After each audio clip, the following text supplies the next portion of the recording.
এই দুইটা চোখ পুরো রমজান মাসে কোনো ইসলাম বিরোধী দৃশ্য দেখতে পারবে না। টেলিভিশনে হোক, মোবাইলে হোক, পেপারে হোক, অফিসে হোক, রাস্তায় হোক, ইচ্ছাই হোক, কোনো বেগানার দিকে চোখ পড়ে গেলে ঘুরে যাবে। কারণ আনা সায়েম, আমি রোজাদার।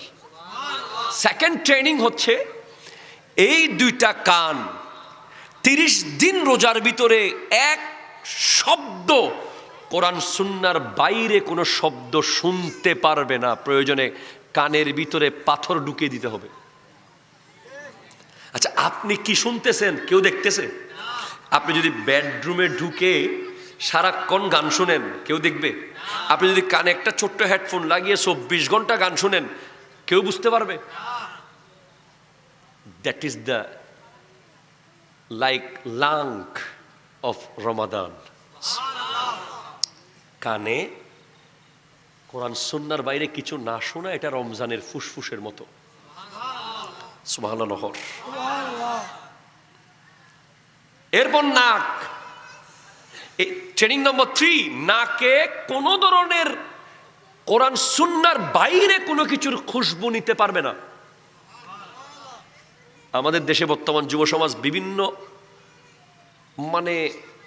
অশ্লীল, বেহায়া, বিকৃত মাদকে আসক্ত। নাক দিয়ে কিসের কিসের খুশবু জানি নাই। এই রমজানে সেটা করা যাবে না। এটা রমজানের আরেকটা ফুসফুস।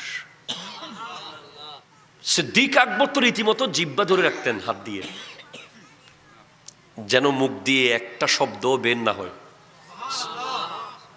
শব্দ বের হলে যদি ভুলে কোরআন সুন্নাহর বাইরে শব্দ চলে আসে। কে উনি? আবু বকর সিদ্দিক, যিনি গোটা জগতের নবীদের পরে যার মকাম, আফজালুল বাশার বাদাল আম্বিয়া, আফজালুন নাস বাদাল আম্বিয়া, যিনি দুনিয়াতে দাঁড়িয়ে বহুবার আমার নবীর থেকে জান্নাত নিয়েছেন। জান্নাত আমরা দিতে পারবো না, নবী দিতে পারবে। ঠিক কিনা? জোরে কথা বলেন না।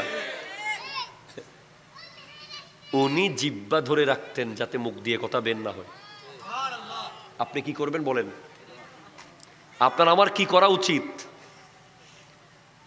30 দিন রমজানে একটা শব্দ, গীবত, চুগলি, গালি, কোরআন সুন্নাহর বাইরে একটা ওয়ার্ড বের করার কোনো সুযোগ, যদি বলেন কোনো সুযোগ, 30 দিন। আল্লাহু আকবার নাই। ইটস ট্রেনিং নম্বর 1 চোখ, ট্রেনিং নম্বর 2 কান, ট্রেনিং নম্বর 3 নাক, ট্রেনিং নম্বর 4 মুখ। আরো জোরে বলেন। ট্রেনিং নম্বর 5 দিল। এটা হলো রোজার হার্ট। দিল যেভাবে আপনার নিজের হার্ট, দিল আবার রমজানেরও হার্ট, আপনার রোজারও হার্ট। কিভাবে? চোখকে বন্ধ করে রাখা যায়, কানে হাত দিয়ে রাখা যায়, মুখকে বন্ধ করে রাখা যায়, দিলের ভিতরে কোনো কিছু কন্ট্রোল করা যায় না। ঠিক কিনা? জোরে কথা বলেন। এজন্য দিল যেন কোরআন সুন্নাহর বাইরে কিছু না ভাবে। মানুষ কি বলে, তোর অন্তরত কি চলে দে। এই যে অন্তরের খবর জানেন কে? আরো জোরে, কে কে কে? এজন্য গোটা রমাদানে আপনার কোনো কুখেয়াল, কি কুখেয়াল আসা যাবে না। দিলকে কন্ট্রোল করতে হবে। দিল কো সামলালো। এটা খুব মারাত্মক ট্রেনিং। কোন কুখিয়াল, এই খেয়াল, সেই খেয়াল, ওই খেয়াল বিভিন্ন সময় আসে না আমাদের মধ্যে, চট করে একটা খারাপ খেয়াল চলে আসে।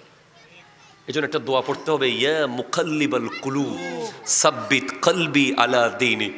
হে কলবের নিয়ন্ত্রণকারী, আপনি আমার কলবকে আপনার দ্বীনের উপরে অটল রাখুন।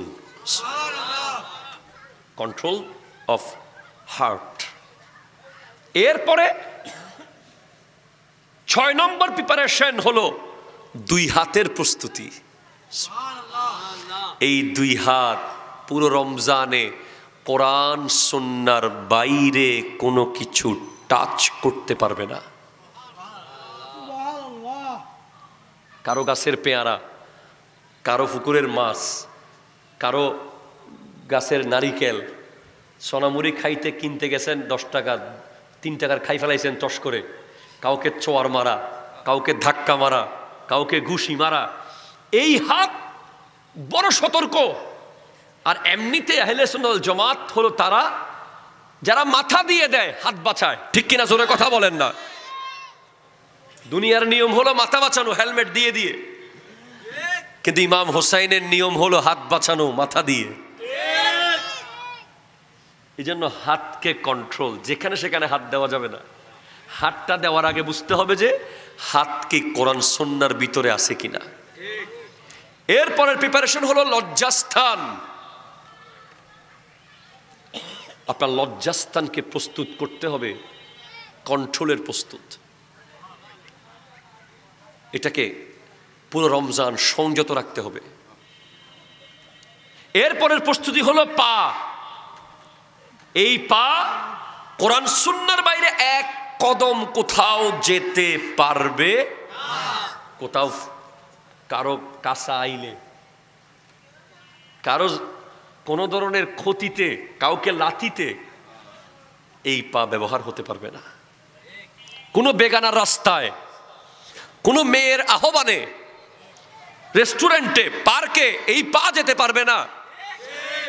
তাহলে এই 9টা 8টা প্রিপারেশন নেওয়ার পরে 9 নম্বর প্রস্তুতি হলো সেহরি আর ইফতার। ঠিক কিনা জোরে কথা বলেন? আপনি শোকে সিনেমা দেখবেন, আবার খেজুর দিয়ে ইফতারি করবেন, একদম আজুয়া খেজুর। আপনি মুখে সারাদিন গীবত করবেন আর গালি দিবেন, আম্বর খেজুর 1 নম্বর দিয়ে সেহরি করবেন। আপনি হাত দিয়ে মানুষ মারবেন, আবার ইফতারের দুধ কলা দিয়ে ভাত খাবেন সেহরিতে। মাফি হাজা সিয়াম। এটা রোজা নয়। রোজা মানে হারাম বর্জন তো আছেই, রোজা মানে হালাল বর্জন। হারাম বর্জন তো সারা বছর করতেই হবে আমাকে, যেগুলো হারাম এগুলো হারাম। রমাদান হলো কমান্ডো। কমান্ডোর কাজ কি? আকাশ থেকে লাফ দেওয়া। কমান্ডোর কাজ কি? সাগরে ডুব দেওয়া। কমান্ডোর কাজ কি? হ্যাঁ, পাহাড় থেকে লাফ দেওয়া। যারা সেনাবাহিনীর কমান্ডো আছে, রোজা সত্যি যারা রাখে তারা সুপার ইমানদার, সাধারণ মানুষ না তারা। কারণ তারা হারাম তো বর্জন করে ফেলেছেই। এখন সুবহে সাদিক থেকে সন্ধ্যা পর্যন্ত হালালও বর্জন করতেছে। ভাত খাওয়া তো হালাল, 11 মাস খাইছি, রমজানে খাচ্ছি না। বিবির সাথে থাকা তো হালাল, 11 মাস ছিলাম, রমজানে থাকতেছি না এই টাইমে। তো যদি আপনি এই 8টা ট্রেনিং করার পরে সেহরি আর ইফতার করেন, শাওয়ালের 1 তারিখ আপনি আর বান্দা থাকবেন না, বন্ধু হয়ে যাবেন। একটু জোরে বলেন না সুবহানাল্লাহ। এটা হলো গুনাহ মুছে ফেলার রাবার, গুনাহ মোছার মেশিন। রমজান পেলেন, গুনাহ মুছতে পারলেন না, কপালটা যদি নতুন ব্রিজে নিয়ে ভেঙে ফেলেন তাও দুঃখ মুছবে না। কারণ নবীজি মিম্বরে ওঠার সময় 3 বার আমিন বলেছেন, আমিন আমিন আমিন। তখন সাহাবায়ে কেরাম জিজ্ঞেস করছেন, ইয়া রাসূলুল্লাহ আপনি 3 বার আমিন বললেন কেন? বলে জিবরিল আমিন এসে আমাকে বলে, যে ব্যক্তি বাপ মাকে পেল, জান্নাত কনফার্ম করতে পারল না, তার উপরে লানত। আমার নবী আমিন বলেছেন। দ্বিতীয় বলে, যে ব্যক্তি রমজান পেল, নিজের গুনাহগুলো সব মুছে ফেলতে পারল না, তার উপরে লানত। নবীজি আমিন বলেছেন। আর যে ব্যক্তি আমার নাম শুনলো, দরুদ পড়ল না, আমার নাম উচ্চারণ করলো, দরুদ পড়ল না, তার উপরে লানত। নবীজি আমিন বলেছেন। তাহলে আপনাকে বুঝতে হবে এই সুবর্ণ সুযোগ গতকাল যারা মরে গেছে তারা আর পাবে না। এই সুবর্ণ সুযোগ আজকে যারা মরে যাবে তারা আর পাবে না। এই সুবর্ণ সুযোগ আগামী 17 তারিখের মধ্যে যারা দুনিয়া থেকে চলে যাবে তারা কোনোদিন আর পাবে না। তাই আমরা দোয়া করি, আল্লাহ আল্লাহুম্মা বারিক ফি ফি শাবানা ওয়া বাল্লিগনা রমাদান। এই শাবান মাস হলো ওই মাস যেই মাসে আল্লাহ আজরাইল ফেরেশতার হাতে তথা মৃত্যুর ফেরেশতার হাতে আগামী 1 বছর কাদের রূহ কবজ করবে তাদের লিস্ট দিয়ে দেবে। আগামী বছর শাবান পর্যন্ত গোবিন্দর খিলে কজন মারা যাবে, রাউজানে কজন মারা যাবে, রাঙ্গুনিয়ায় কজন মারা যাবে, বাংলাদেশে কজন মারা যাবে, আমেরিকায় কজন মারা যাবে, দুবাইতে কজন মারা যাবে, পৃথিবীতে কজন মারা যাবে, সবার লিস্ট আল্লাহ মৃত্যুর ফেরেশতার হাতে দিয়ে দেবেন। কোন মাসে দিবেন? যে শাবান মাসে। তো আমিও থাকতে পারি লিস্টে, আপনিও থাকতে পারেন। এটা লুকিয়ে রাখার কোনো সুযোগ, আমরা যে কেউ এই লিস্টে চলে যেতে পারি। এই পৃথিবীতে যদি কেউ কোনো মানুষকে চেহারার কারণে ভালোবাসে, কারো চেহারার প্রতি আকর্ষিত হয়ে যদি কেউ কাউকে ভালোবাসে, তবে সবচেয়ে বেশি ভালোবাসা পাওয়ার হকদার হলেন আমার দয়াল নবী। জোরে বলেন সুবহানাল্লাহ। কারণ এই জগতে আল্লাহর সৃষ্টির মধ্যে আমার নবীর চেয়ে সুন্দর আর কোনো সৃষ্টি নাই। এই কায়নাতে, এই কুল কায়নাতে সবচেয়ে সুন্দর করে সর্বোচ্চ সৌন্দর্য দিয়ে যাকে আল্লাহ বানিয়েছেন তিনি হলেন আমার দয়াল নবী। জোরে বলেন সুবহানাল্লাহ। এ ব্যাপারে যদি আপনি দেখেন কোরআনুল কারীম রব্বুল আলামিন ইরশাদ করতে লাগলেন, লাকাদ কানা লাকুম ফি রাসূলিল্লাহি উসওয়াতুন হাসানা। জোরে বলেন সুবহানাল্লাহ। নিশ্চয়ই তোমাদের জন্য রাসূল পাক সাল্লাল্লাহু আলাইহি ওয়াসাল্লামের কাছে আছে সবচেয়ে উত্তম নমুনা। জোরে বলেন সুবহানাল্লাহ। উত্তম নমুনা। উত্তম নমুনা মানে আমার নবীর শুধু চেহারা সুন্দর এটা না, আমার নবীর চরিত্র ছিল পৃথিবীর সবচেয়ে সুন্দর চরিত্র। আমার নবীর কথা ছিল সবচেয়ে সুন্দর, আমার নবীর হাঁটা ছিল সবচেয়ে সুন্দর, আমার নবীর ধরা ছিল সবচেয়ে সুন্দর। একটা ব্যক্তি জীবনে, পারিবারিক জীবনে, সামাজিক জীবনে, রাষ্ট্রীয় জীবনে যত কাজ একটা মানুষ করে, একটা ব্যক্তি করে, এরকম যত কাজ আমার নবী করেছেন সব কিছুর মধ্যে সবচেয়ে সুন্দরের স্বাক্ষর যিনি রেখেছেন তিনি হলেন আমার দয়াল নবী। জোরে বলেন, আরো জোরে বলেন সুবহানাল্লাহ। যেভাবে আপনি কোরআন খুললে দেখতে পাবেন রব্বুল আলামিন ইরশাদ করতে লাগলেন, ওয়া ইন্নাকা লাআলা খুলুকিন আযীম। জোরে বলেন সুবহানাল্লাহ। হাবিব, আপনাকে আজিম চরিত্রের আসনে সমাসীন করা হয়েছে। জোরে কোন মারহাবা। দেখেন চেহারার সৌন্দর্য, আমার নবী কত সুন্দর ছিলেন। হযরতে জাবের ইবনে সামুরা রাদিয়াল্লাহু তাআলা একবার পূর্ণিমার রাতে ঘর থেকে বের হয়েছেন। সুবহানাল্লাহ, আরো জোরে। যখন ঘর থেকে বের হয়েছেন উনি একবার চাঁদের দিকে তাকান আর একবার নবীর দিকে তাকান। উনি দেখছেন রাস্তা দিয়ে আমার নবী হেঁটে আসছে। তখন উনি কনফিউজ হয়ে গেলেন, কে সুন্দর, আকাশের চাঁদ সুন্দর না আমার নবী সুন্দর? ওনার এই কনফিউশন নিজে নিজে দূর হয়ে গেল। বারবার নবীর দিকে তাকাতে তাকাতে এক পর্যায়ে উনি সিদ্ধান্তে পৌঁছে গেলেন, ওয়াহুয়া আহসানু মিনাল কামার, আমার নবী হলেন চাঁদের চেয়ে আরো সুন্দর। জোরে বলেন সুবহানাল্লাহ।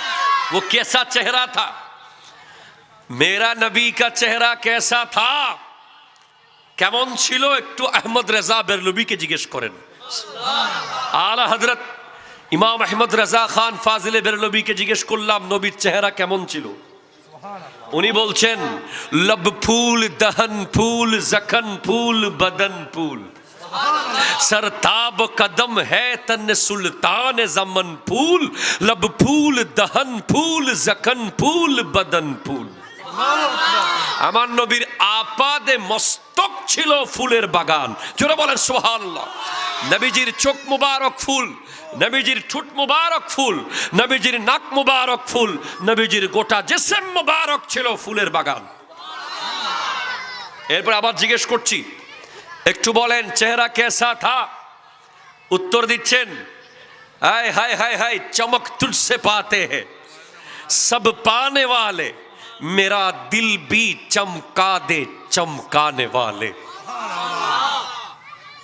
बोले तजल्लियों के कफील तुम हो, मुरादे कल्बे खलील तुम हो, खुदा के रोशन दलील तुम हो, ये सब तुम्हारा रोशनी है।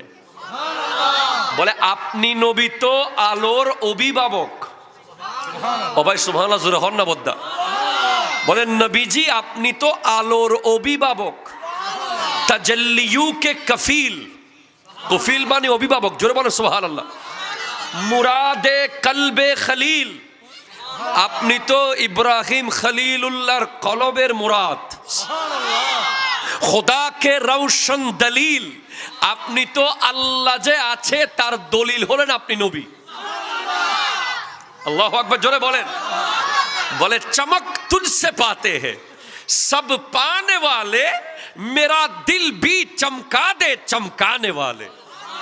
बोले আপনি এত সুন্দর যে আপনার চেহারার নূরে আয়েশা সিদ্দিকা রাদিয়াল্লাহু তাআলা আনহার সুই, কাপড় সেলানোর সময় সুই যে পড়ে গেছে, অন্ধকারে সুই খুঁজে পাচ্ছে না, নবীজির আগমন হওয়ার সাথে সাথে চেহারার ঝলকে সুই পর্যন্ত স্পষ্ট পাওয়া গেছে। বলে আপনার চেহারা এত সুন্দর যে শুধু সুই খুঁজে পাওয়া গেছে এমন না, বরং সুই তো বাইরে আছে, বাইরে সুই যেভাবে আলোকিত হয়েছে সেভাবে লক্ষ লক্ষ মানুষের অন্ধকার হৃদয় আলোকিত হয়েছে। চেহারার জন্য যদি আপনি কাউকে মোহাব্বত করেন, সুবহানাল্লাহ, তাহলে সবচেয়ে বেশি ভালোবাসা পাবে আমার নবী। সিদ্দিক আকবরকে জিজ্ঞেস করলাম, এই চেহারাকে আপনি কেমন ভালোবাসতেন? উনি বলছেন, আমি আবু বকর সিদ্দিকের সবচেয়ে প্রিয় জিনিস কি জানো কি? আন নজরু ইলা ওয়াজহে রাসূলিল্লাহ, নবীর চেহারার দিকে তাকিয়ে থাকা। ওগো আবু বকর সিদ্দিক, আপনার দ্বিতীয় প্রিয় জিনিসটা কি? বলে ওয়াল জুলুসু বাইনা ইয়াদা রাসূলিল্লাহ, আমার নবীর সামনে বসে থাকা। আপনার 3 নম্বর প্রিয় কি? বলে ওয়া ইনফাকু মালি আলা রাসূলিল্লাহ, আমার সমস্ত সম্পদ নবীর জন্য দিয়ে দেওয়া। এই চেহারার আরো সৌন্দর্যের কথা শুনতে চান? আরো শুনেন। বলে মিশরের নারীরা হাসছে ইউসুফ আলাইহিস সালামের চেহারা দেখে। কাটছে না? কাটছে। মালটা কেটে গেছে, চামড়া কেটে গেছে, আঙ্গুলের গোশত কেটে হাড্ডি কেটে গেছে। আলা হযরত বলছেন, হুসনে ইউসুফ পে কাটি মিস্র কে अंगुश्ते जना मगर सर कटाता है तेरे नाम पे मर्दाने आरब। আরে ইউসুফের চেহারা দেখে তো হাতের আঙ্গুল কেটেছে মাত্র, আপনি নবীর চেহারা দেখে আরবের যুবকরা তো গর্দান কেটে কেটে দিয়ে দিয়েছে। আপনি আমাকে বলেন ওটা কেমন সুন্দর চেহারা হলে যেই চেহারার কসম আল্লাহ নিজে করেছে। ওয়াদ্দুহা, আপনি নবীর নুরানি চেহারা মোবারকের কসম। আল্লাহু আকবার জোরে বলতেছেন না আপনারা? ওই জুলফু কত সুন্দর হলে চুল মুবারক, আমার আল্লাহ কোরআনে নবীজির চুল মুবারকের শপথ করেছেন, ওয়াল্লাইলি ইজা সাজা, হাবিব আপনার জুলফু মুবারকের কসম। কবি ইয়াসিন, কখনো ইয়াসিন বলেছে আল্লাহ, ওই চেহারাটাকে কখনো ইয়াসিন বলেছে, আবার ওই চেহারাকে আল্লাহ কখনো তহা বলেছেন, আবার ওই চেহারাকে আল্লাহ কখনো ওয়াল্লাইল বলেছেন। সুবহানাল্লাহ জোরে বলেন না?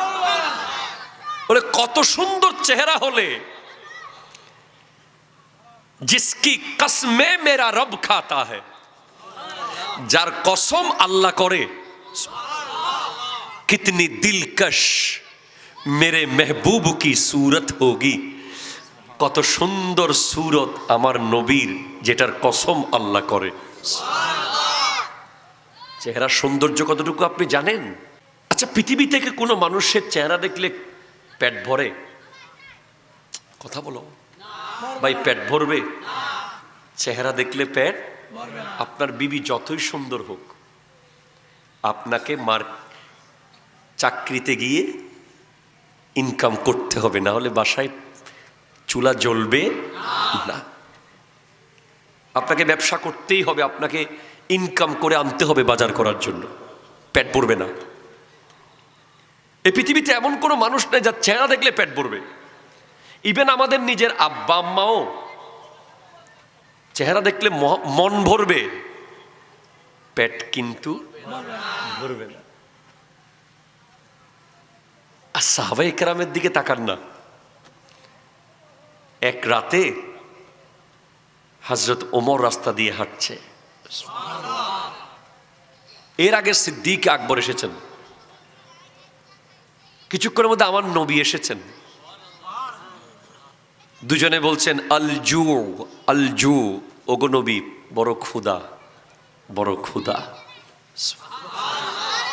দুজনের বাসায় কোনো খাবার ছিল না, ক্ষুধার্ত অবস্থায় রাস্তায় বের হয়েছে। তো নবী জিজ্ঞেস করেন, তোমাদের ক্ষুধা, কোথায় যাচ্ছ? বলে, ইয়া রাসূলুল্লাহ, আপনার কাছে যাচ্ছি। তো নবীজি ইরশাদ করছেন, আমার ঘরেও তো কোনো খাবার নাই, আমিও ক্ষুধার তাড়নায় বের হয়েছি। তখন সাহাবায়ে কেরাম সিদ্দিক আকবর আর ফারুকে আজম বলছেন যে, ওগো নবী, আপনার চেহারা দেখলেই তো আমাদের ক্ষুধা চলে যায়। যখন বিদায় হজে ভাষণে আয়াত নাজিল হলো, আল ইয়াউমা আকমালতু লাকুম দীনাকুম, বিদায় হজের দিন, আল ইয়াউমা আকমালতু লাকুম দীনাকুম ওয়া আতমামতু আলাইকুম নি'মাতি ওয়া রাদিতু লাকুমুল ইসলাম দীনা। আজকের দিনে তোমাদের জন্য দ্বীনকে পরিপূর্ণ করে দেওয়া হয়েছে এবং ইসলামকে পরিপূর্ণ করে আমি আল্লাহ ইসলামের উপরে সন্তুষ্ট হয়ে গেছি, আমি তোমাদের উপর রাজি হয়ে গেছি। তখন সাহাবারা কান্না শুরু করলেন, অনবরত কাঁদছে। যারা মুফাসসির সাহাবা, যারা কিছুটা কোরআন বুঝে, তারা কান্না শুরু করেছে। কেন? তারা বুঝতে পারছে যে এই আয়াত দ্বারা বোঝানো হচ্ছে আমার নবী চলে যাবেন। তোমরা কাঁদছো কেন? ইয়া রাসূলুল্লাহ, আপনি যদি পর্দা করে চলে যান, আমরা গরিবরা কাজ চেহারা দেখে ক্ষুধা নিবারণ করব। তখনই আমার নবী বলে গিয়েছিলেন, তারাকতু ফীকুমুস সাকালাইন লান তাদিল্লু মা ইন তামাসসাকতুম বিহিমা কিতাবাল্লাহি ওয়া ইত্রাতি আহলু বাইতি। তোমাদের জন্য আমি দুইটা জিনিস রেখে যাচ্ছি, ভারী জিনিস। এই দুইটাকে তোমরা মজবুত করে ধরবে, তোমরা কখনো পথভ্রষ্ট হবে না। একটা হলো আল্লাহর কোরআন, আর একটা আমি নবীর আওলাদ। দেখেন সাহাবায়ে কেরামের আদব, ভালোবাসা নবীজির প্রতি কেমন ছিল আপনি একটু খেয়াল করেন। যখন আয়াত নাজিল হলো, ইয়া আইয়ুহাল্লাযীনা আমানু লা তারফাউ আসওয়াতাকুম ফাওকা সাউতিন নবী। আরো জোরে, আরো জোরে, আরো জোরে। হে ঈমানদার, লা তারফাউ, তোমরা উঁচু করিও না, আসওয়াতাকুম, তোমাদের আওয়াজ, ফাওকা সাউতিন নবী, নবীজির আওয়াজের উপরে। কে বলতেছেন? যে আরো জোরে, কে কে কে? তোমরা নবীর আওয়াজের উপরে আওয়াজ বড়। বিশ্বাস করবেন ভালোবাসা কি জিনিস নবীর প্রতি। এই আয়াত নাজিল হওয়ার পরে সাহাবা কেরাম বিবির সাথে বেডরুমে কথা বলছেন ইশারায়, সুবহানাল্লাহ, ফিস ফিস করে, ফিস ফিস করে। কোথায় নবীজির ঘর, কোথায় নবীজি আছেন? নবীজির হুজরা মুবারক থেকে বহু দূরে এক একজনের ঘর, যেখানে চিল্লায় কথা বললে নবীজি শুনবে না সাধারণ নিয়ম অনুযায়ী, কিন্তু সাহাবায়ে কেরামের আদব কি! বিবির সাথে ফিস ফিস করে কথা বলছে, হ্যাঁ পানি দাও, এইভাবে করে। তো বিবিরা জিজ্ঞেস করতেছে, কিরে আপনি এইভাবে কেন কথা বলছেন? বলে, তোমরা কি জানো না আজকে আয়াত নাজিল হয়েছে, নবীজির আওয়াজের উপরে যেন আমাদের আওয়াজ বড় না হয়। কোন লেভেলের আদব! আমরা যে কোনো বিষয়ে একটা ব্যাপার আমাদের জীবনে ঘটে কি, আচ্ছা আজকে করে ফেলছে যখন আজকে করে ফেলুক, কালকে থেকে করবে না, ঠিক কিনা জোরে বলেন না? আমাদের প্রতিটা ক্ষেত্রে জীবনে এই বিষয়গুলো আছে কি, আচ্ছা আজকে যখন করেই ফেলছে বাদ দেন। যে কোনো বিষয়ে, এটা খেলা, বিয়ে, অনুষ্ঠান, যে কোনো কিছুর ক্ষেত্রে যদি একটা অসঙ্গতি দেখেন আপনি, অসঙ্গতি মানে এটা যৌক্তিক না, কোরআন সুন্নাহ সম্মত না, তখন আমরা একটা স্যাক্রিফাইস করে ফেলি। কি বলি, আচ্ছা আজ এতে গড়ি ফেলি, হালির তো রান্না করিবে, ঠিক কিনা জোরে বলেন? সাহাবায়ে কেরাম গাধার গোশত পাকাইছেন, একেবারে চুলার মধ্যে গরম গরম গোশত, মানে রান্না হচ্ছে। কিসের গোশত? গাধা, গাধা, গাধা আছে না, হেমার। চুলা থেকে মাত্র নামাবে গোশতগুলো, এখন খাবে, সবাই ক্ষুধার্ত, প্রচন্ড ক্ষুধার্ত। সাথে সাথে বিধান এসেছে যে আজকে থেকে পালা গাধার গোশত খাওয়া নিষেধ। আমরা হলে কি করতাম, এত তেল, এত পেঁয়াজ, এত মরিচ, এত লবণ, এত কিছু নষ্ট করব, আজকে খেয়ে ফেলি। কিন্তু নবী যখন বলছে, সাথে সাথে সাহাবারা ডেকসি উল্টে দিছে, সমস্ত রান্না করা গোশত ফেলে দিছে, খাবো না। আপনি চিন্তা করতে পারেন, শরাব তখনকার সময়ে আঙ্গুরের রস, বিভিন্ন কিছুর রস, এগুলো থাকতো। আমি শরাব বলতে চাই না, আমি জাস্ট বলতে চাই যে এক ধরনের পানীয় ছিল, যেটার বিধান তখন আসে নাই। কিন্তু বিধান আসার সাথে সাথে যার হাতে যত ছিল, যার ঘরে যত ছিল, যার দোকানে যা ছিল, সব ফেলে দিছে, ভেঙে দিছে সাথে সাথে। এই সাহাবায়ে কেরাম আমার নবীর জন্য এরকম ছিলেন। আর এরকম ছিলেন বলে নবীজি কি বলেছেন? বলেছেন, লা তাসুব্বু আসহাবি, আমার সাহাবাকে গালি দিও না। সুবহানাল্লাহ, জোরে বলেন। কেন? ফাইন্না আহাদাকুম লাউ আনফাকা মিসলা উহুদিন যাহবান, তোমাদের কেউ যদি আজকের দিনে উহুদ পাহাড় পরিমাণ সম্পদ ইসলামের জন্য দাও, স্বর্ণ, উহুদ পাহাড়টা 6 মাইল, আরো জোরে, আরো জোরে, আরো জোরে বলে যে উহুদ যত বড়, অত পরিমাণ স্বর্ণ যদি ইসলামের জন্য দাও, মা বালাগা মুদ্দা আহাদিহিম আও নাসিফাহু, আমার সাহাবার এক মুঠ দেওয়ার সমানও হবে না। এক মুঠ চাল, এক মুঠ গম, এক মুঠ আটা, এক মুঠ ছাই যে দিচ্ছে ইসলামের জন্য, অতটুকুও তোমাদের উহুদ পাহাড় দিলেও তাদের এক মুঠ বা আও নাসিফাহু আধা মুঠের সমান হবে না। নবীজি তাদেরকে বলছেন, আসহাবি কান্নুজুম, আমার সাহাবা হলো আকাশের তারা। আমরা না, সাহাবারা। তারা কেন? কারণ কি? কারণ তারা যা যা নবীজির জন্য জীবনভর করেছেন, এগুলো তাদেরকে সর্বোচ্চ মর্যাদায় নিয়ে গেছে। একটু জোরে বলেন সুবহানাল্লাহ। এখন থেকে একটা ট্রেনিং শুরু হচ্ছে, আপনারা সোজা হয়ে বসেন, সবাই একটু নড়ে চড়ে, একদম অ্যাজ এ ট্রেনিং প্রোগ্রামের মতো করে আমার কথাগুলো শোনেন। দেখুন, আমাদের এই জীবনটা হলো লাইনময়। কিময়? আজ বলেন কিময়? লাইনময়। আপনি একটা ভালো ডাক্তার দেখান, লাইন ধরতে হবে। হবে কি হবে না? ভালো স্কুলে ভর্তি হবেন, লাইন ধরতে হবে।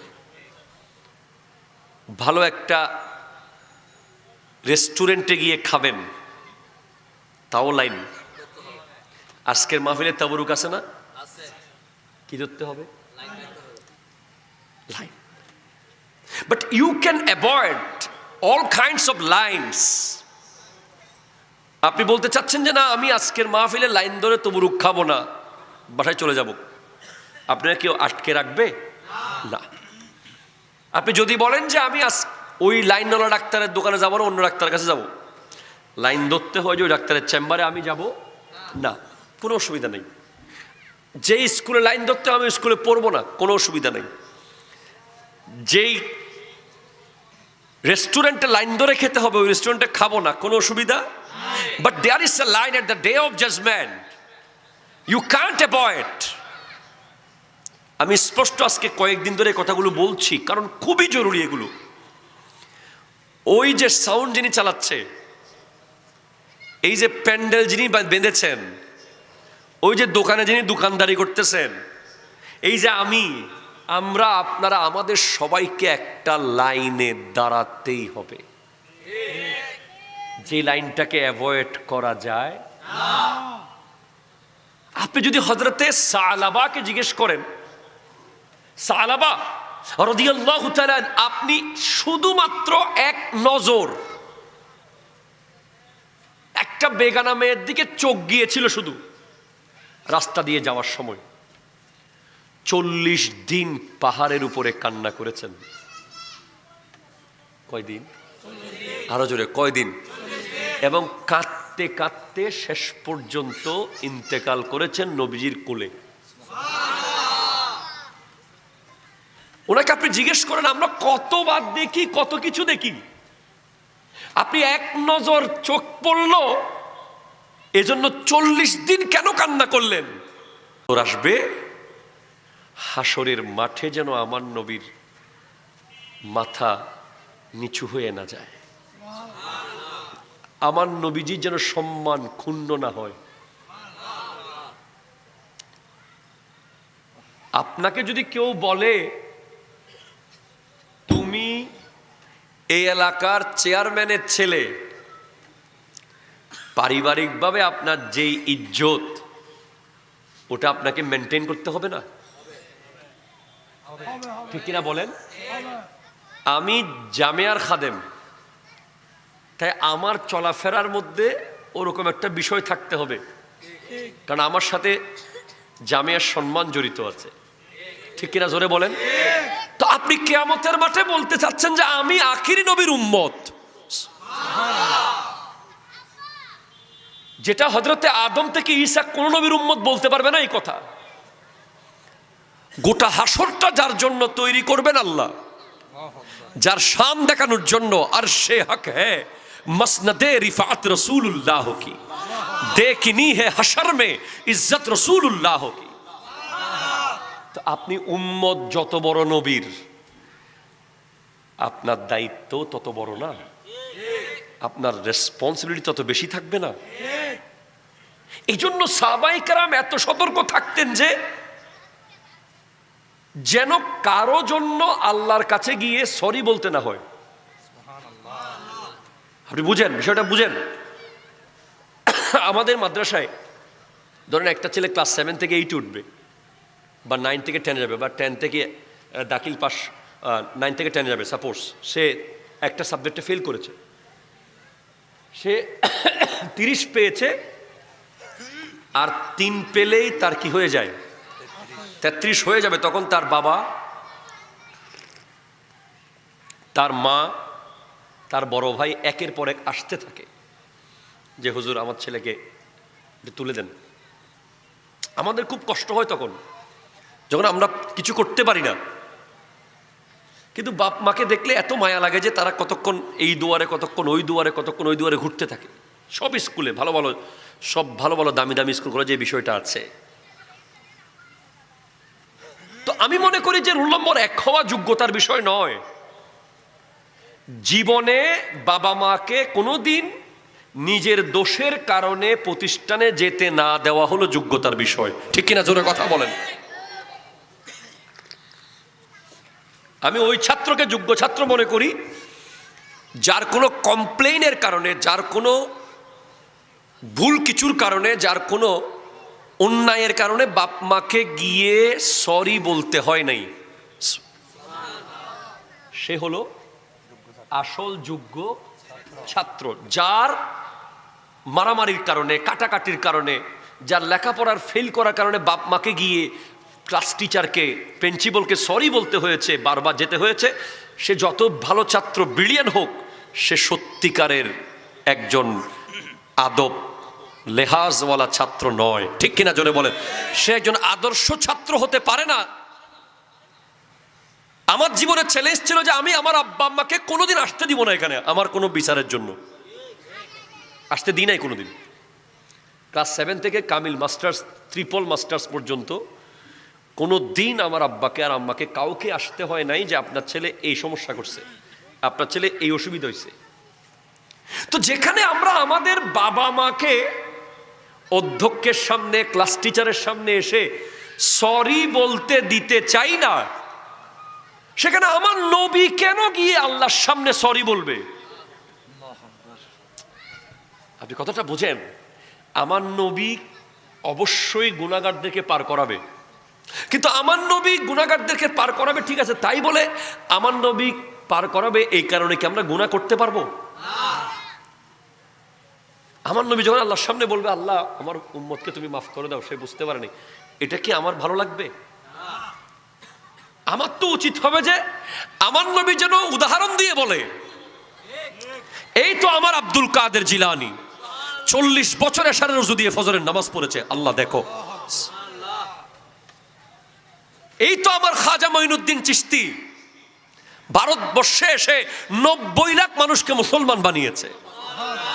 এই তো আমার সৈয়দ আহমদ শাহ সিরিকুটি কোথায় পাকিস্তানের নিজের ব্যবসা বাড়ি, রাজপ্রসাদ ছেড়ে পাহাড়ে পর্বত ঘুরে বাংলাদেশে এসে জামিয়া বানিয়েছে, ইকুয়াফ। এই তো আমার গৌসুল আজম ভান্ডারী। এইভাবে যখন উদাহরণগুলো দেবে আমার নবী, একে একে দেখাবে, আল্লাহ দেখো এই আমার উম্মত, এই আমার উম্মত, এই ইমাম বুখারী, ইমাম আবু হানিফা, ইমাম নাসাই, তিরমিজি, শাফিঈ, মালিকি, মালিক, ইমাম মালিক, হাম্বলি। এই তো আমার আমিরুজ্জামান, এই তো আমার শাহ আমানত, এই তো আমার শাহ গরিবুল্লাহ, এই তো আমার শাহজালাল। ওনাদের গোটা জীবনের চাহিদা ছিল সেটাই, যেন হাসরের মাঠে আমার নবী দেখাতে পারে। কালকে আমাদের মাদ্রাসায় পুরস্কার বিতরণ অনুষ্ঠান হবে না? আমরা কার নাম ঘোষণা করবো যে রোল নম্বর 1 হয়েছে, ঠিক কিনা জোরে বলেন না? এই তো আমাদের জামিয়ার এই বুলেট ট্যালেন্ট ছেলেটা, যে বাংলা বক্তব্যে গোটা জামিয়াতে ফার্স্ট হয়েছে, সে কালকে বক্তব্য রাখবে বাংলায়। যে আরবি বক্তব্যে তার শ্রেণীতে ফার্স্ট হয়েছে, তার সার্কেলে, সে কালকে আরবি বক্তব্য রাখবে। এই তো আমাদের জামিয়ার ট্যালেন্ট। এটা আমরা গর্ব করে বলবো না কালকে? সেভাবে আপনি কেন নন?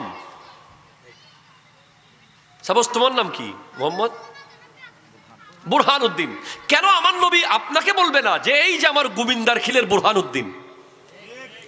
সমস্ত বন্ধুরা যখন আড্ডা দিত, সে মসজিদের সামনের কাতারে এসে নামাজ পড়তো। এই তো আমার মুন্না।